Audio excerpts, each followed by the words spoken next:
And this is our movie review of Joan of Arc. Ready? Go! The movie starts out with Joan burning at the stake. It's kind of like starting out Jaws with the shark blowing up. After that, it cuts off the miracle of Joan's birth, which is abruptly ended by her father trying to kill her.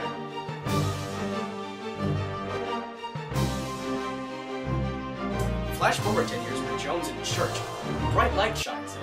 We're told it's saints trying to talk to her, but could just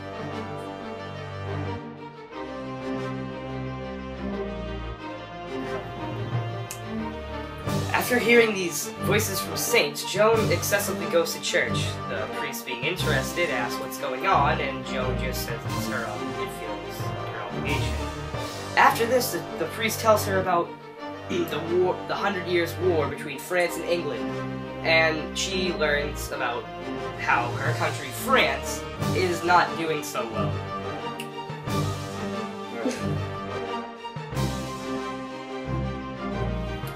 Another 7 years in the future, some peasants from a neighboring village come and ask Joan's village if they could have any food, because their village was burnt down by the Burgundians. Joan's dad turns them down, and Joan, furious with her dad, gets into a heated argument about it. She then tries to run away and goes talking to the priest. When she's talking to the priest, she finally tells him about the voices she's been hearing since she was 10. Joan's voices tell her that she must lead the French to victory against the Burgundians. Shortly after this, her village is burnt down by said Burgundians. When this happens, her best friend, who nobody really cares about, died, and devastated, she just kind of sat there. A day later, Sir Robert and his band of merry men show up to try to help them out. He's a day late, and is not the nicest guy in the world. Sir Robert and his men take most of Joan's village's livestock, and Joan asks the priest for his blessing to sneak onto one of the carts and go to the castle of Sir Robert and ask to speak to the Dauphin Charles. Robert pretty much laughs in her face as she asks for this claim. That same night, she meets a nun when she was going to get food. After this, her and the nun become friends and build up the town. After this, she gains more popularity as the name Maid of Lorraine, and Sir Robert asks her to see her again. And she asks again to go to Chinon, and, well, guess what? Robert said yes.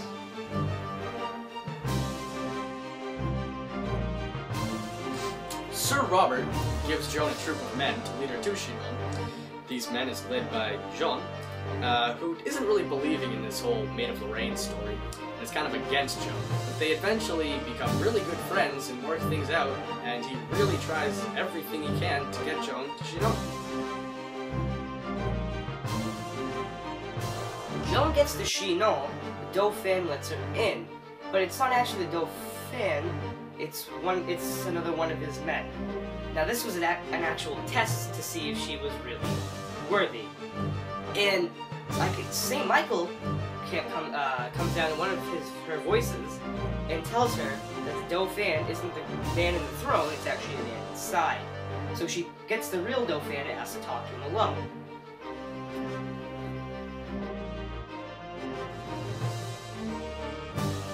Dauphin allows Joan to talk to him alone, and while there, God sends him a sign to prove that Joan's worthy. He lets Joan and her group of men go to Orleans to help lead the battle.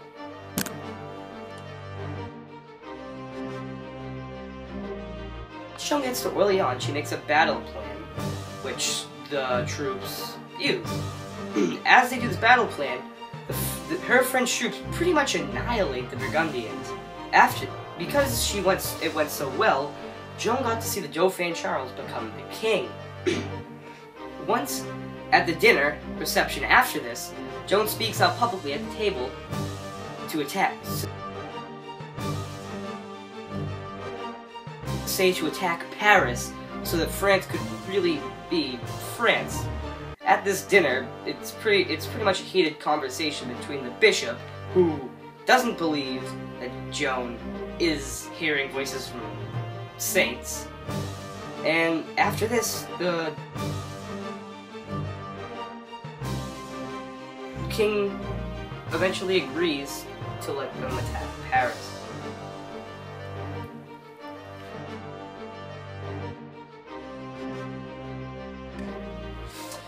Joan and the French lose just as bad as Paris as the English and Burgundians did early on. This battle actually breaks a truce between the Burgundians and the French for a no-conflict treaty.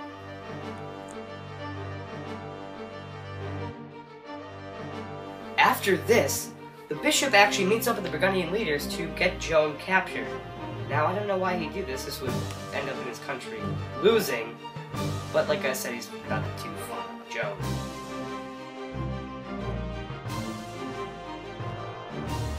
Joan is captured by the Burgundians, and the Dauphin Charles does absolutely nothing to save her, and just regards her as basically already dead. And while she is captured in the English and Burgundian hands, she's tried for heresy, which is a very long, drawn-out process, and getting really nothing accomplished. Eventually, it does end, and she's tried for heresy.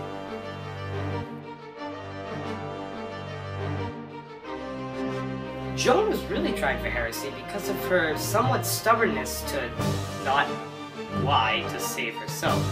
The Archbishop, after capturing her, really did want her to live, but it just didn't work out. So after this, Joan was burned at the stake in the snow, which doesn't make much sense, because of the fire. And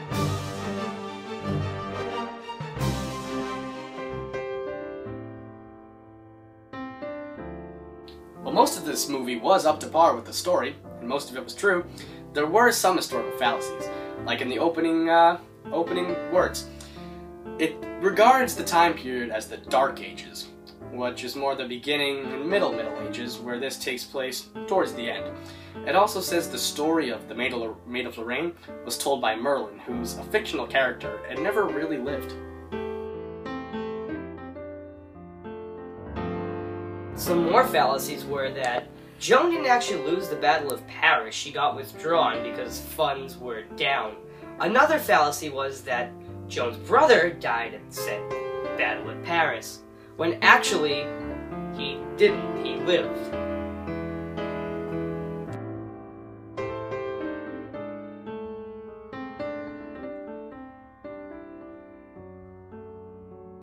The main character of the story is Joan, played by Leelee Sobieski. My opinion of Joan is that she was kind of annoying in the sense that everything was about God. Like, if somebody told her no, she'd pretty much just say that God said yes.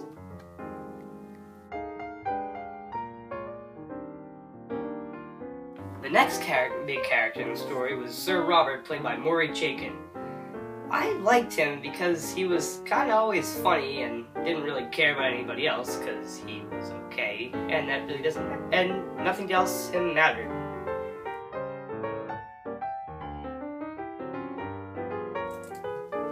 The next character on the list is King Charles, played by Neil Patrick Harris.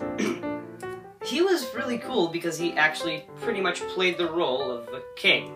He'd do anything in his power to get power, no matter how many people he had to double-cross. And finally, the last main character of this story was Bishop Canchun, played by Peter O'Toole. Now, he was alright in my opinion, but I feel as if every main thing he was in, he was always yelling.